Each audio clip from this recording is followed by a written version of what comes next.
You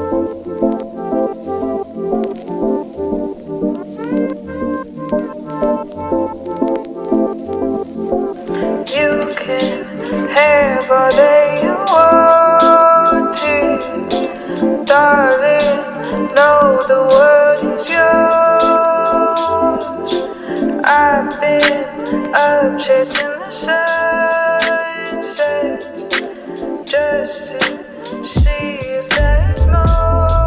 'Cause it's been so long since I tried to love. It's been so long since I tried to love. It's been so long since I tried to love. It's been so long since I tried love. Ooh, ooh,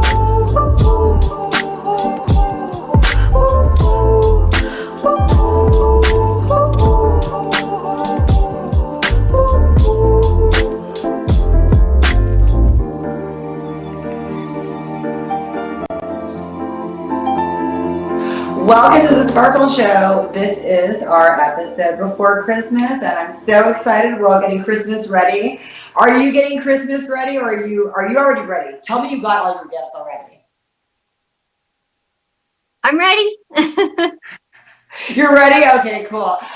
So you are not the last minute kind of girl. You always are like on top of it, on top of that Christmas shopping.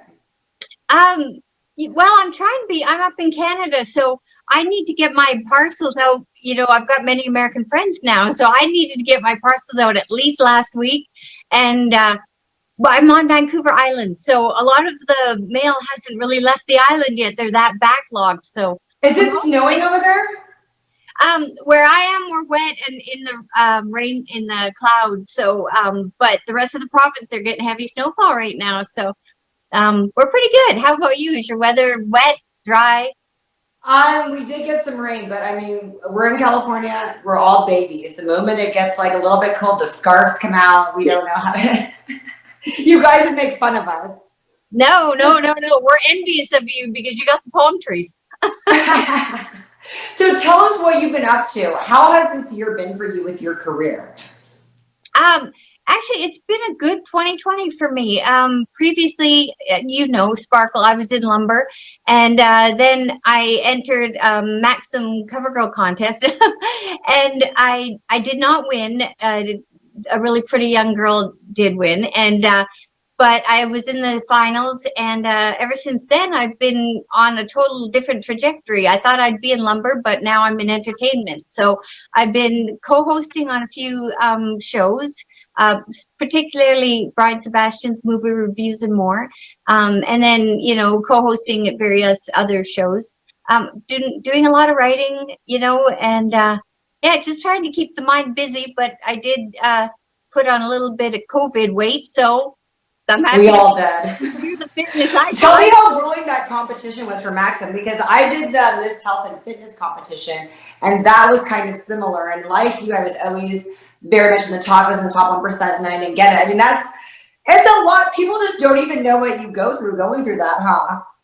Well, actually, I admire what you did, and I don't know where you placed, but for the fact that you were giving your earnings away to an ill child was everything, you know. And you know, when I did the Maxim contest, I was never online. You could never find any photos of me socially. So I thought, well, I'm going to put a nice photo in there. Maybe one day someone, if they Google me, they'll find a nice photo. And so I went into the contest. Actually, a photographer had seen my Facebook profile photo, and he said that I should enter the contest. And being Canadian, usually it's for Americans only. So it was an international contest. So I thought, okay, I'll enter, but I didn't tell anybody. You know, because I was still hoping to do lumber and things like that. And so I didn't tell anybody for about 3-4 weeks. And then it just kept gaining momentum. But, you know, I didn't think I filled out the questionnaire correctly because my answers were so different. You know, like they said, what would you do with the $25,000 if you won it? And I said, I donate it all, because I'm like, I can't believe my photos online.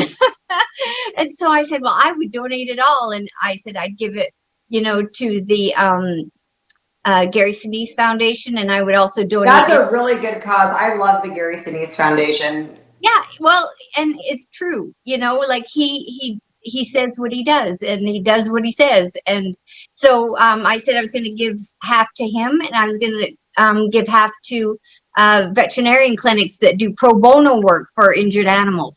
And so it's funny because I was getting the votes, and the men would make nice comments, but the women would say, I really like that you're going to donate the money to charity and you're not going to put the money towards a photo shoot in Miami.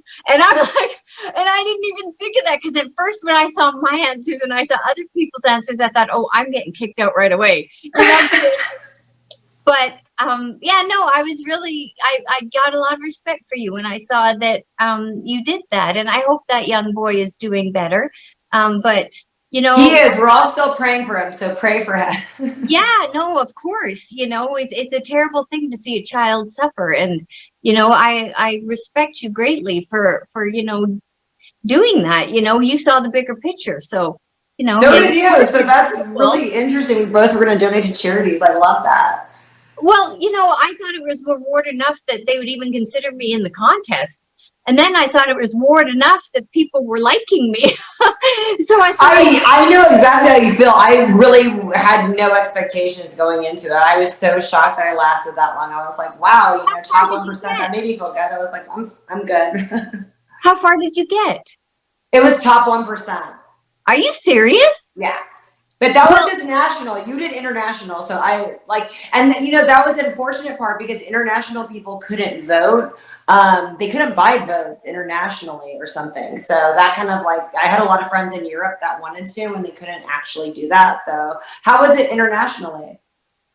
Well, they could vote, they could not buy votes, I don't think, because I had some people that I made friends with in Germany and just some other countries, and they said, we're voting every day, Sherry, but we're not allowed to buy votes. And so, yeah, and then I had a couple friends that bought votes, and I felt really bad. And so, I didn't do it for people to spend their hard money. I know, that always made me feel a little bit like...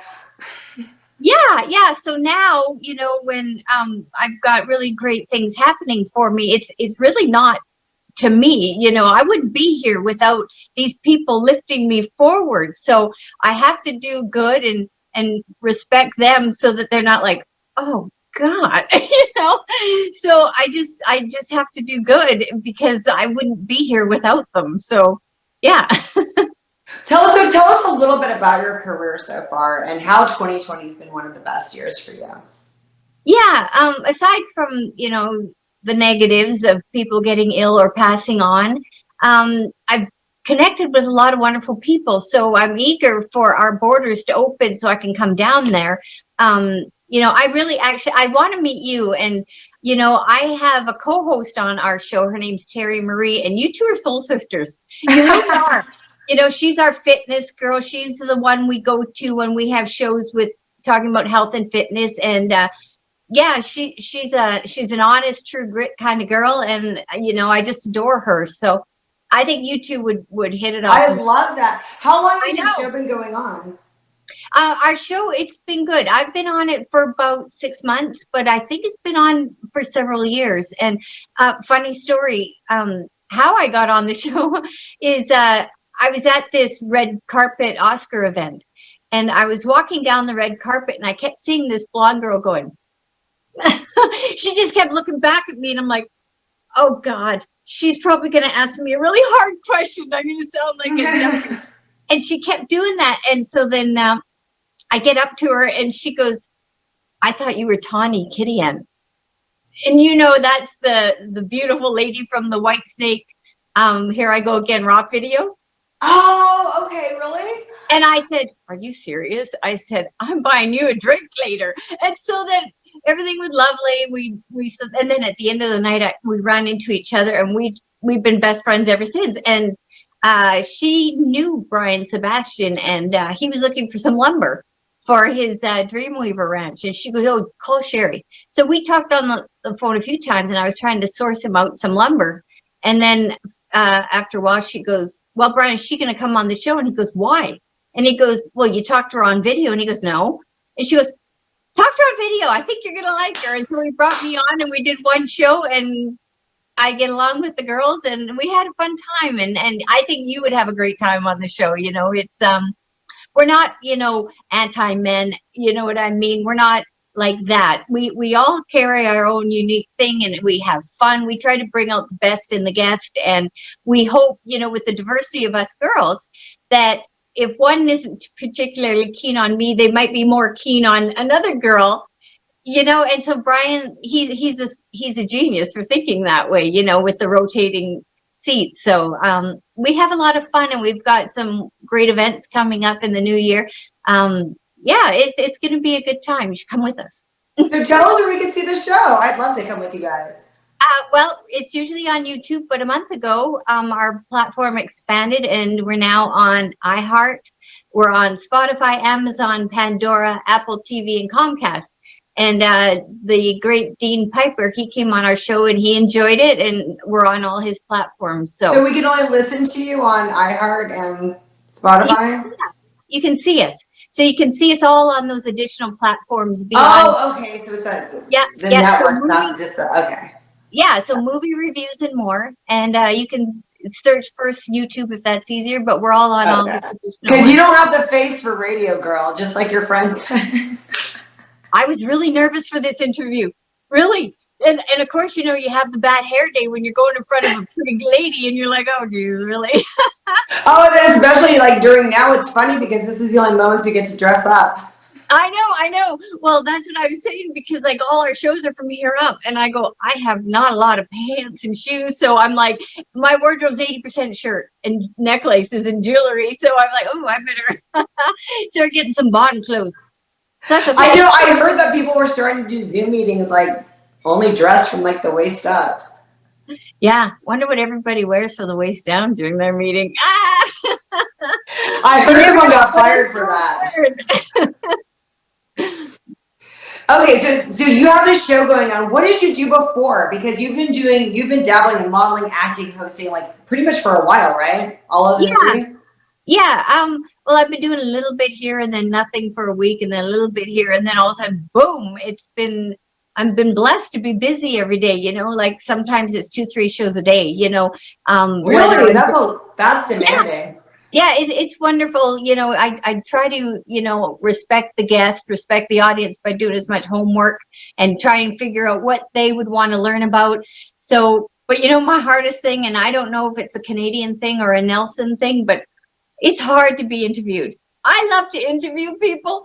It's a hard time talking. I understand what you mean, girl, because I go on shows too, and then I'm always like, it's very hard to switch roles and be in that scene. Yeah, no, but I think if you came on our show, I think, like I said, you and Terry and us girls, I think, you know, it'd be good. And actually, there's another show I think you'd be really good at. Have you heard a show called Dining Divas? I have. Have you been doing stuff with them? No, but a friend of mine, Ronnie James, out of Hawaii and Comcast, he wants to broaden it out. And can I submit your name? I'd love to, because of course. You're smart, amazing. You're beautiful, you know, and yeah, it looks like a lot of fun. So when did you start getting into all of this and like hosting, acting, modeling? I assume you started like when you were young, because no. Like, you were really young. No. You didn't? You didn't start when you were like a teenager? No. Well, actually, my mom submitted my photo into a contest. I forgot all about this.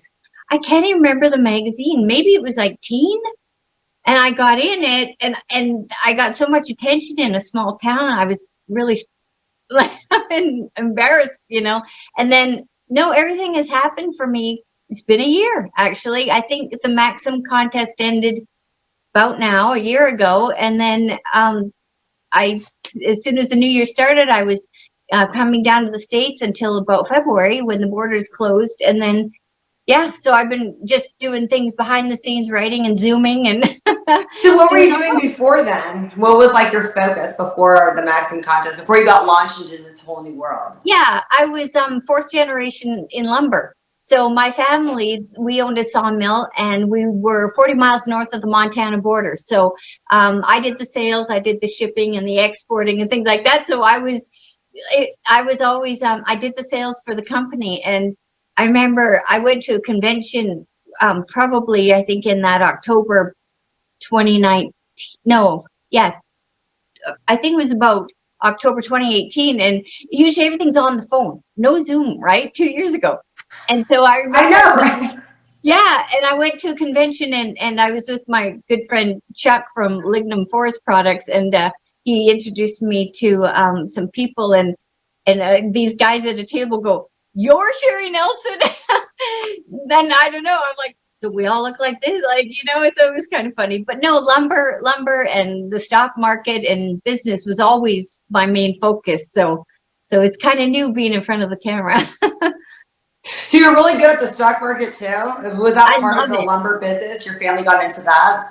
Yeah, no, I quite enjoy it. I really like playing the stock market, seeing what drives it, I guess on a small scale, perhaps that's kind of what a show like ours is like, like we have a guest on and you think, well, like a stock, what's going to drive, what's going to give this value, so you got to think my research. I got to look at what's the audience going to hold on to. And at the same time, out of respect to the guest, what am I going to talk about with him that he wants to come back, or she doesn't feel like I just wasted 30 minutes. Right. So, yeah, so it's kind of like adding value to an asset, because like you always say, without a guest and without the audience, you have no show. So That's such an interesting take on it. I've never. I I love that. No, I'm putting about the stock market and that is, like you said, adding value. When you're using terms like that, I'm like, that's absolutely true. I mean, I thought of it not in those terms. And so that's actually, you could teach like a class almost on stocks, like reversing it. But like with COVID, my goodness, I don't think these Zoom meetings and these podcasts would have boomed like they did. So there's hundreds of them. So you just got to make sure that you have something that's unique, And interesting. Yeah, and I hope something positive, because I don't care much to watch a show where somebody's getting yelled at or attacked for their opinions. So I right. No, very true. We want something positive, but meaty, like something exciting, but we could talk about. I totally get it. Yeah. So the lumber business, how is it during COVID? Was it affected at all? Well, I've been out of it, but just before I left, we in 2018 we had the greatest run up in lumber history in value, and because we were still recovering from the U.S. housing collapse of '08.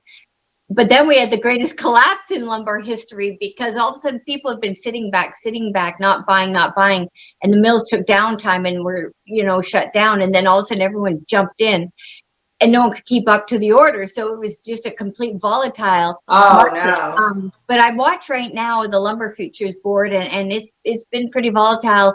Usually lumber futures is a $10 premium, and I see it's been trading at $20, $30. So yeah, it's an active market, but if you're driving in a car and you're bored and you see a rail line, and if you see a lot of lumber rolling on a train, that's a sign of a healthy economy. So if you see that, or trucks rolling with lumber, housing is the foundation of a healthy economy. So, if you see a lot of home construction going on, that's a good thing. So one of the stuff that you're writing is you're doing a lot of writing. Are you writing your memoirs about the lumber? No. I've written two screenplays. One's a comedy, and one is kind of historical. So I hope. So you're taking a break from lumber right now. Yeah.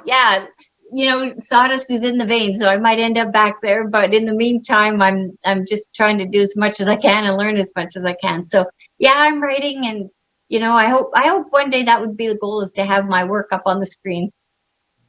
I totally see that happening for you. So you said you were fourth generation of lumbers. Who's running everything now in the lumber business? Oh, my family, they sold the company. So, okay. Yeah, my dad's retired, and I'm proud of him, and he sold it on his terms. And yeah, I'm just really happy for him. There's a lot of larger sawmills up in British Columbia and Canada, and so it was sometimes a little difficult for the smaller ones to compete. And then in our country, you had, sorry, I don't want to turn off your audience. Oh, no, I like this. We had higher costs like stumpage and regulations and things, and it was just becoming a grind and difficult. So, I was proud of him. He got a good, I think he sold well, and it's now COVID hit him. You know, the poor guy. So, you know, you'd think he'd be allowed to buy Yeah, I ticket and know. food. So hopefully 2021 he can, you know, be retired and enjoy it. Enjoy it a little bit.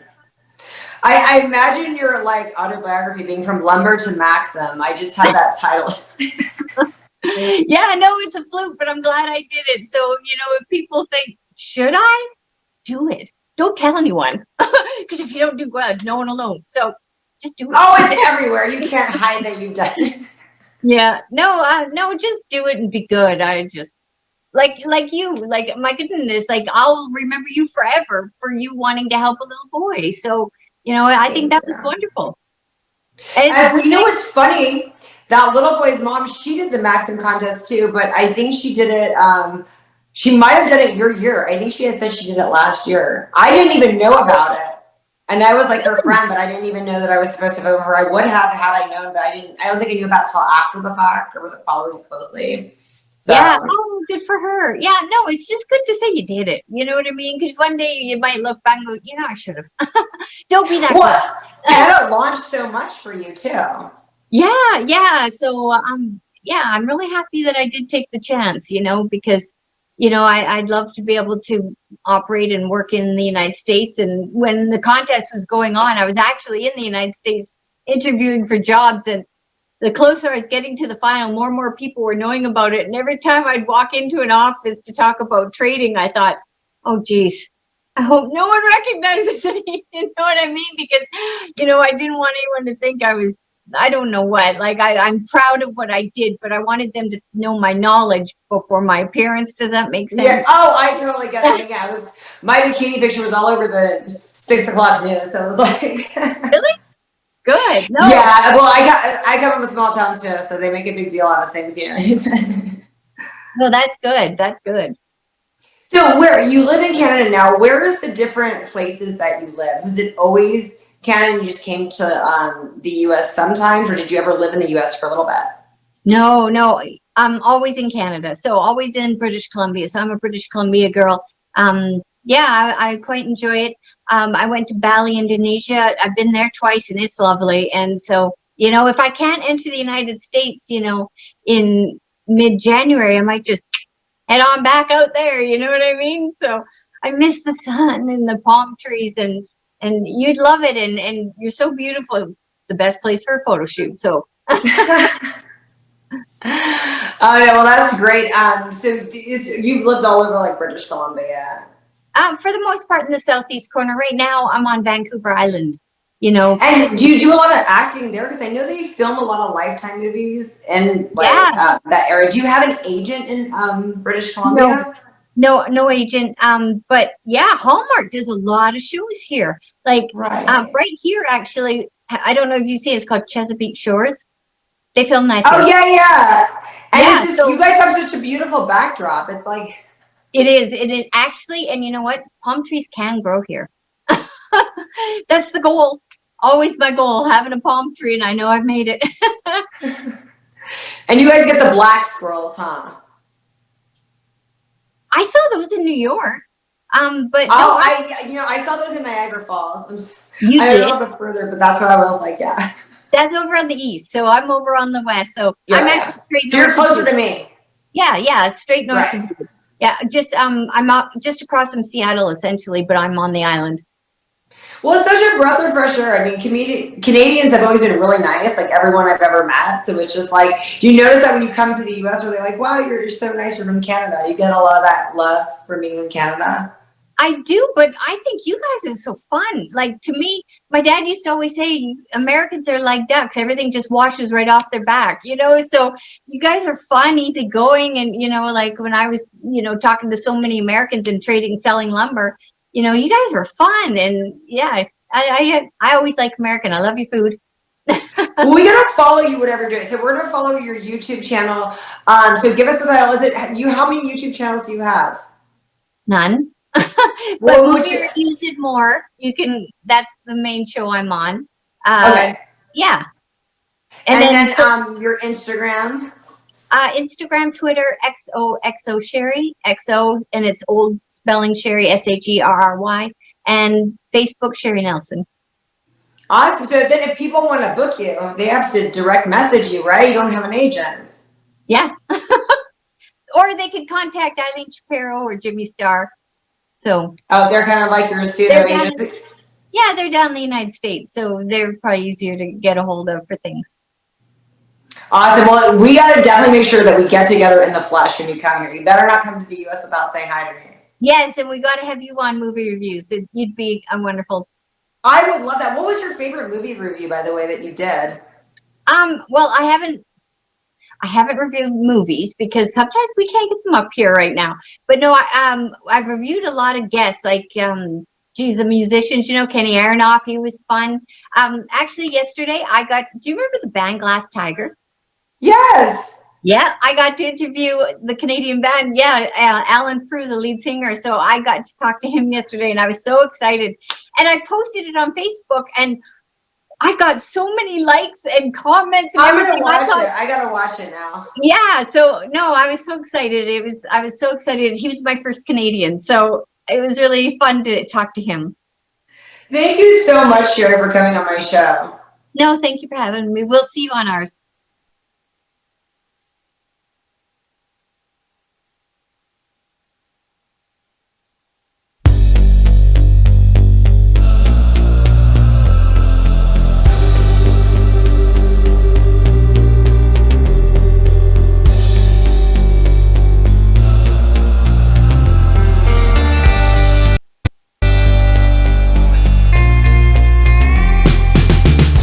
Silent city.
Welcome back to the Sparkle Show. With us, we have Matt. Matt, how are you?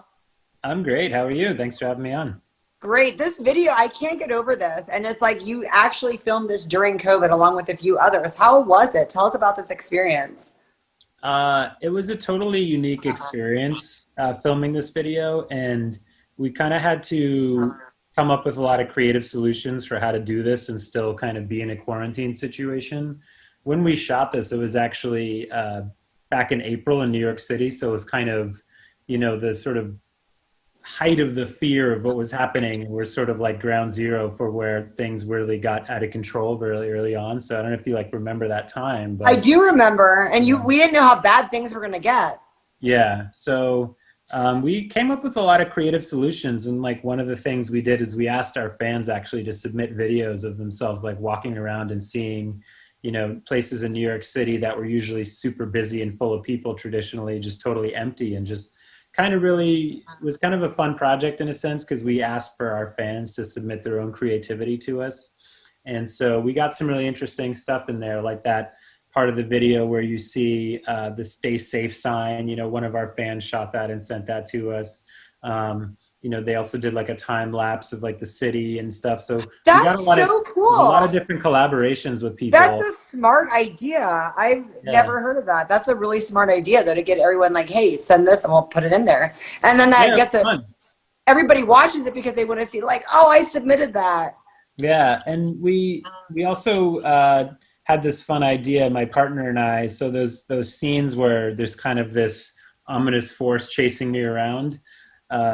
We actually attached a GoPro to an RC car, and she chased me around with an RC car is how we got those shots. We put the GoPro on slow-mo, and we're kind of two people that don't have a lot of filmmaking experience, but she came up with this really cool idea, and it looks super professional. It was a really great idea on how to shoot something. That is. See, people can now learn from you. That's so funny. I know a lot of people in the industry that are always filming, and it's that's a great idea. Yeah, it was a great idea, right? And totally worked. So the FMs have been around for a while, and you and your counterpart, you've been at it since high school.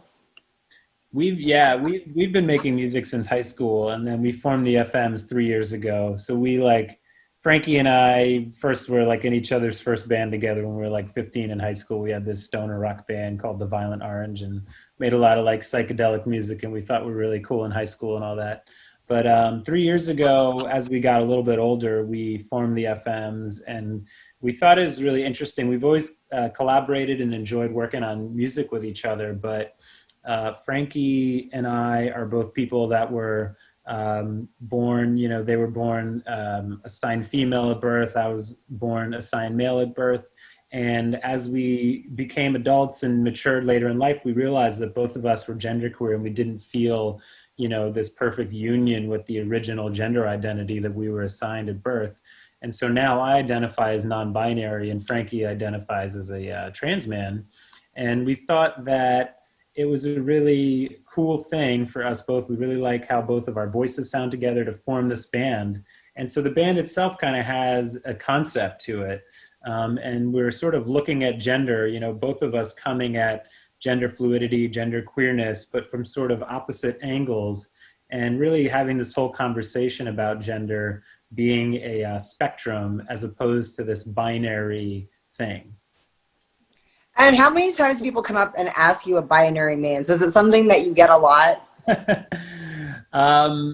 People ask me what being non-binary means a lot. And,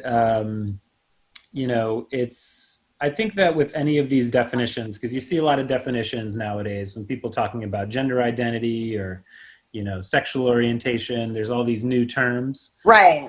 And so I think that the kind of important thing, just the way that I look at it, is that, any term, no matter what it is going to have a little bit of a different meaning to different people, right? So for me, non-binary means that I don't feel a particular male or female identity. I sort of feel like I'm somewhere in the middle. I don't really want to, sort of go all in on either gender. I feel more like a gender neutral person. That identity feels best for me, and that term feels best for me. I think if you asked another person who identified as non-binary, they'd probably give you a slightly different answer, and maybe everybody would give you a slightly different answer because the terms mean something a little different to each person, you know? So in a way, we're kind of just like coming up with names that for these things that feel best to us, you know? Well, it takes us a while as a society to even know. I had my friend Allison Murphy on before, and she talked about her trans daughter, Chloe, committing suicide. And it was at a time when transgender was kind of just forming, where it was becoming more of a popular thing. And then in 10 years, we progressed so much that, like, she always says, like, well, she would have just held on 10 years, she would have had so much more support than she did 10 years ago. So non-binary, do you think that we're going to, like, be more, like, in 10 years, right? That's going to be like, we all are going to know what that means, kind of. I think so. Yeah, I think that the trend certainly seems to be going in that direction. And I'm really sorry for your friend, you know, and her daughter. That's a really terrible thing. I think that in a way it's nice that we live in a society where these things are now less taboo, but they certainly still are very taboo. It's still very difficult even to grow up as a gay kid, you know, and I think that we've come a long way as a society towards understanding, you know, what that means, towards understanding that it's not like wrong or horrible or bad. Right. No, I understand. But even though we've come a long way, there's still a giant stigma attached to that, you know, and even a lot of parents who are, you know, very progressive, you know, and have no problem accepting, you know, having gay friends or, you know, just being really, you know, non-biased towards other gay people, still struggle with that with their children, you know? So there's still a lot of issues that people face growing up, you know, and realizing that their gender identity or their sexual orientation deviates from the norm. And then even within that culture, there's a lot of subcultures. I know my cousin, Wyatt, he was in USA Today for being a gay Republican. And that's a taboo in and of itself, as you know. So it's like, it's so, we'll keep on evolving and learning. And I love that you guys have this band and you're actually coming on here and you're telling us the difference of, like, what this means and that you guys all get along and make some good music together. Yeah. No, thank you. You know, and I think it's like, it's funny because on the one hand, I mean, I'm a very progressive person, you know, but I think at the, you know, at the same time, right, like, it's almost nice in a way that people can be like gay Republicans in a sense, because, you know, you don't, as a minority, you don't necessarily want to be pigeonholed to, like, all right, this is my only thing that right. is, like, identity about myself, you know? So, I mean, I'm certain I probably would very much disagree with a lot of your cousin's politics and stuff, but at the same time, you know, I think that it's important to recognize that you can have all kinds of gay people. You could have all kinds of trans people. You can have all kinds of, you know, every kind of person, right? So what kind of feedback do you get from your fans? Because you are a unique band. Do a lot of people say, wow, you really resonate with me, and now I can be myself more because of you guys? What's some of the feedback you guys get? Yeah, it's amazing. You know, the amount of support that I've received from my community in general after coming out as non-binary, after starting to kind of dress more androgynous or more feminine at times, has been really a lot more supportive than it has been antagonistic. And there certainly have been a lot of people that have come up to me and said, you know, wow, I you know, really just so deeply appreciate watching you, you know, come out and really show your true self with your gender identity and all these things. And it's really inspired me to, like, actually realize that I can tap into that side of myself and that I can, like, find this joy with expressing that side of myself too, you know? I think that the more times that we see other people doing it and being okay, the safer it feels to people, you know? It just doesn't seem quite as scary anymore to come out and be these things that people want to be. And so your music is fun because, well, you said it's really dark, and maybe I'm a dark person because when I listened to the songs today, I was like, well, I don't I see what you're saying, but it's like I think I'm just a dark person. But I see like there's a lot of lightness. Your music's really, really good for one. What's when in the creative process when you guys are at the drawing board and you're going through the music, what are some of the things that go through your head when you're creating? I think that the creative process is always a little different each song, you know? And I think that when you're writing songs, that's a really helpful tool, you know, to maybe one song you'll start out with writing like a poem or writing lyrics, or maybe another song you'll just have the concept, you know, like just the song title, and you'll start with that, and then you'll start building things from there. Other times I've written entire songs, you know, arrangement, music, melody, chords, beat, everything, and I don't have any lyric or any concept of what I'm going to make this song about, you know? So I think that to answer that question best, I would kind of say that I try to change it up a little bit, you know, musically speaking, as best I can, you know, like maybe if I'm writing a song on the bass guitar, you know, then tomorrow I might write a song on the guitar or something, or the day after I might write a song in Ableton. And I think the more I can kind of switch that up, the more it like challenges maybe not challenges, but the more it allows my brain to feel like I'm coming up with fresh ideas, that I'm not just trying to reiterate the same thing over and over again. So you had described yourself as like a rock synth band, and you mentioned you play the guitar. What are some of all the instruments that you play? I play guitar and bass and synths and stuff like that, and sing. I'm not a particularly good drummer, but I do program beats and stuff sometimes for our music. Frankie plays guitar and sings.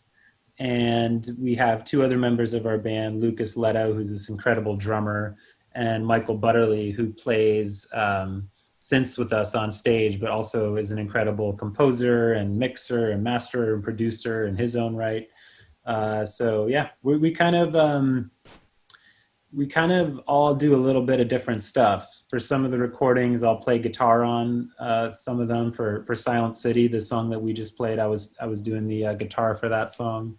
And then it has a synth bass and drums and vocals. And that one, probably out of most of our music, was a lot more almost all me than a lot of our other songs. You know, this one that we are now doing a music video for, Song X, which is still, you know, unreleased, kind of a, you know, we haven't really talked about it yet, you know, so. What can you tell us about Song X?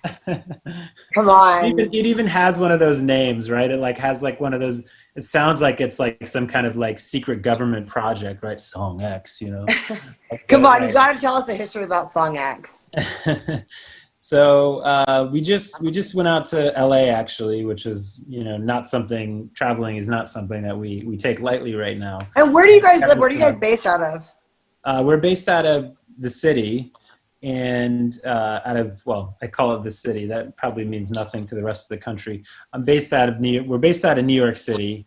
Frankie and I grew up in New York City, and both of us are moving to Ithaca, New York this year. So that's a whole other conversation. How far away is that? So we're based on the East Coast. Ithaca's like a 4-hour drive from the city, from New York City. It's where Cornell is. It's this beautiful upstate magical wonderland where, you know, I live 10 minutes away from 100 different waterfalls that I can visit.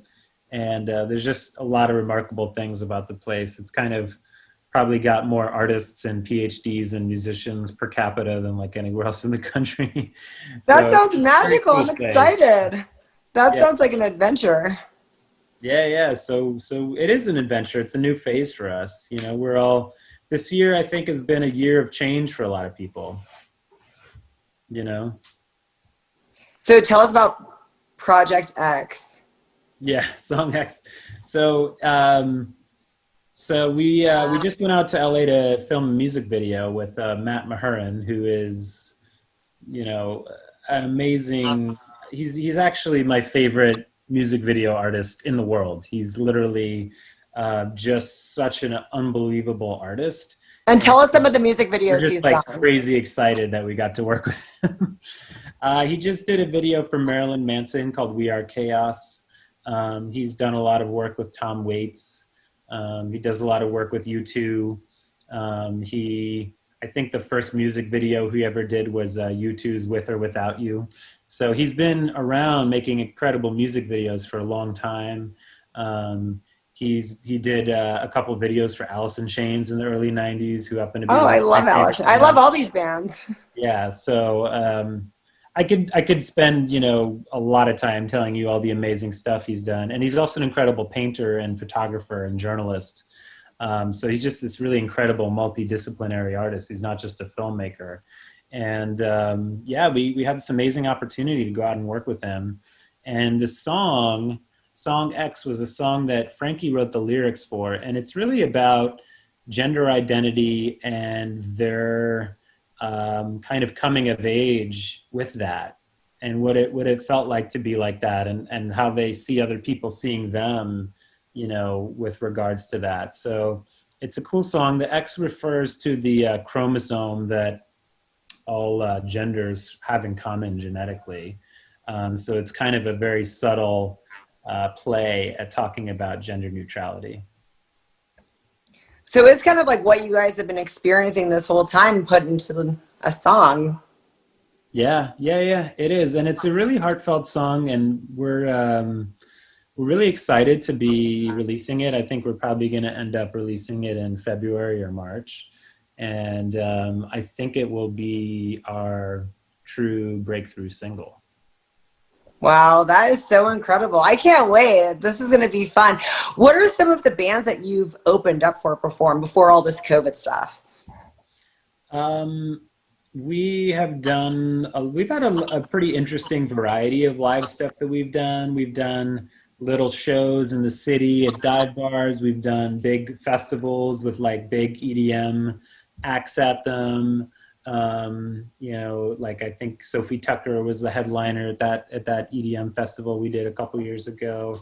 And we've also one funny person that we opened up for was Randy Jones of the Village People, the cowboy from the Village People.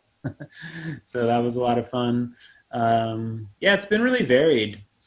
Some of probably my favorite live stuff that we've done were these parties that we produced ourselves called Subvert.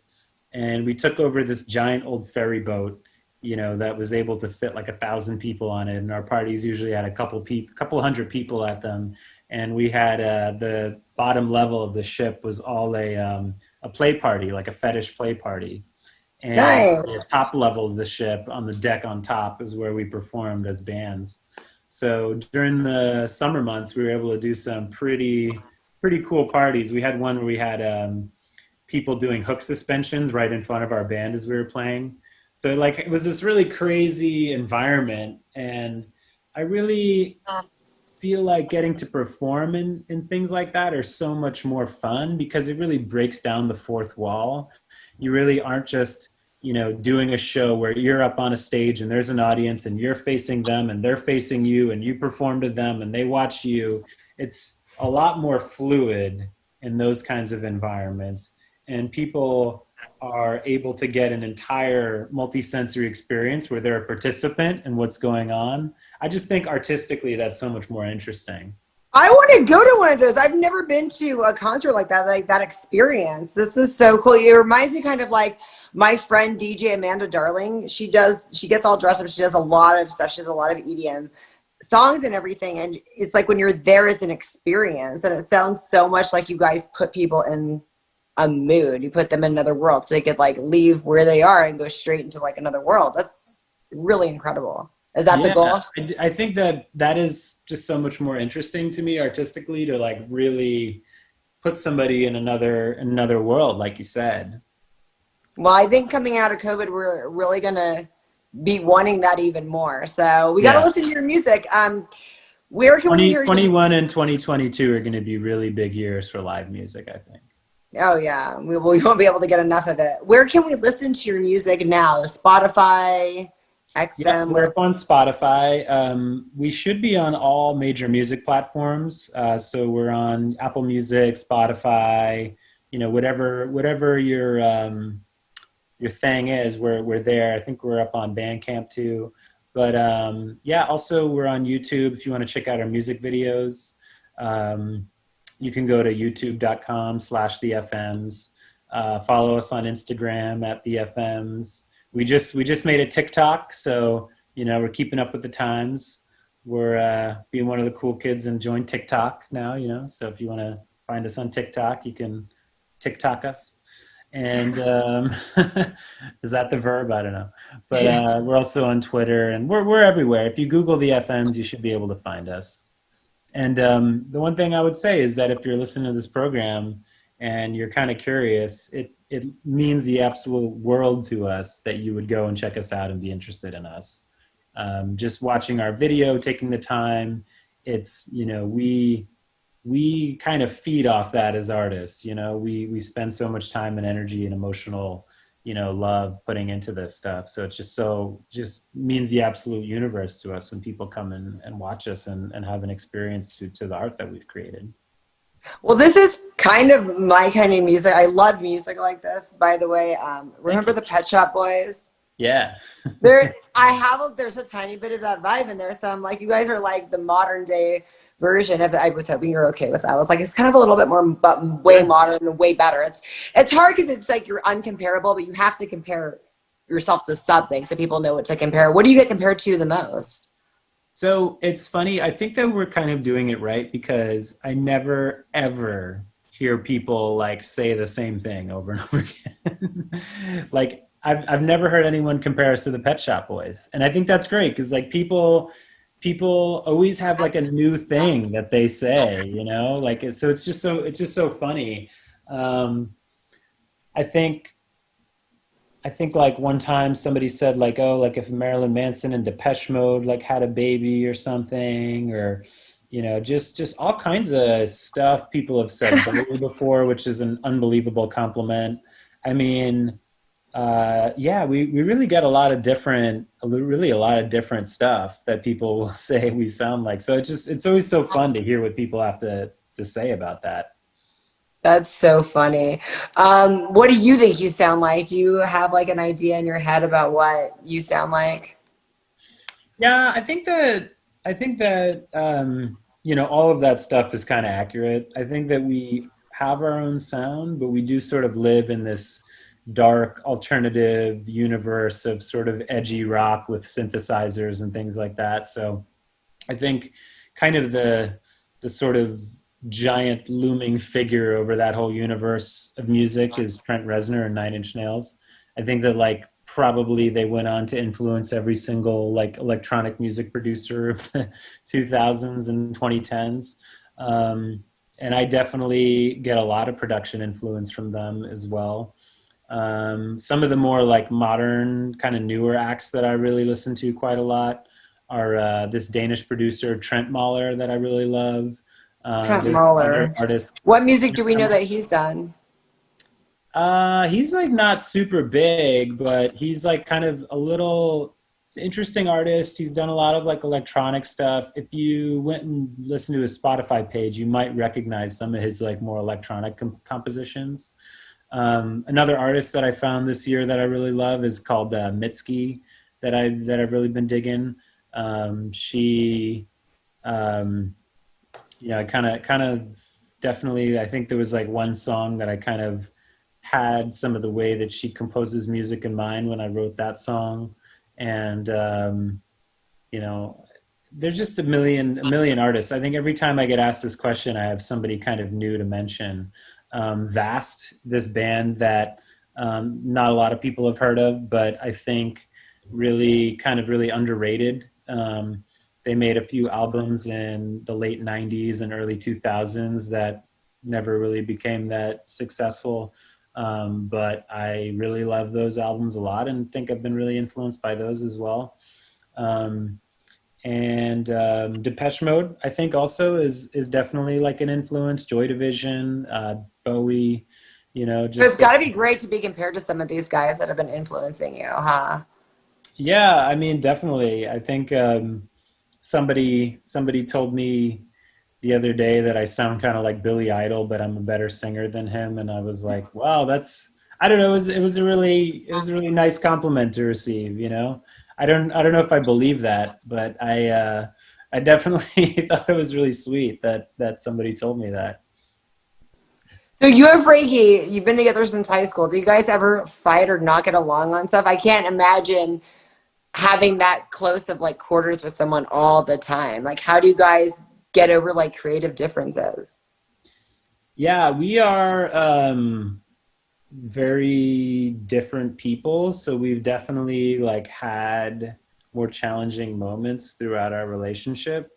Um, Even though we kind of have known each other for a long time, I think if you really got to know both of us, you just recognize like how vastly different we are as humans, and even still, I think we had a pretty different upbringing too, and just even our own experiences around gender growing up were different, So there's some things that we share in common. Our love of music is something that we share in common. Our experience growing up being a kind of gender divergent, sexually divergent person was an experience that we sort of shared, but really have, just so many differences. I think that the kind of important thing, like for me, in terms of our relationship that I really try to do is I try to remember that I can't really know what it feels like to be them because they've had just such a different experience in life than me. Well, it probably makes for really good music too. The fact that you guys are different. So one of you kind of like mellows the other one out or steers in a different direction when you're in the creative process. Yeah. They're a much better singer than I am too, so that helps. So you said that there's two other guys. You got a drummer and then another one. When did they come into the group? We kind of all formed it pretty much around the same time. So, you know, we all sort of came together in 2017 to make this band, the FMs. And you guys all get along, or is it always you and Frankie and then those two? Yeah, we all get along for the most part. I think that the most challenging, social dynamics in all of our relationship has been like between Frankie and I at times, but for the most part, we really love each other. And right now our relationship is really great. So that's nice. I love it. Well, we need to go get your music, support your music, and we're going to follow you. Thanks. Yeah. Thank you so much for coming on the show, Matt. Yeah. Thanks so much for having me. It's been such a blast. This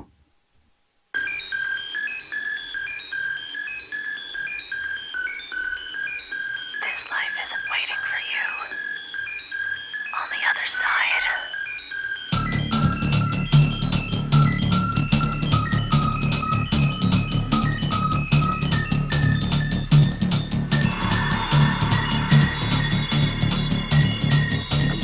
Complacency, you know we are, and never could be in the stars. Deepest red, deepest dead. In God we trust, in God we trust. Burn your gas, choke your race. I don't want to, I don't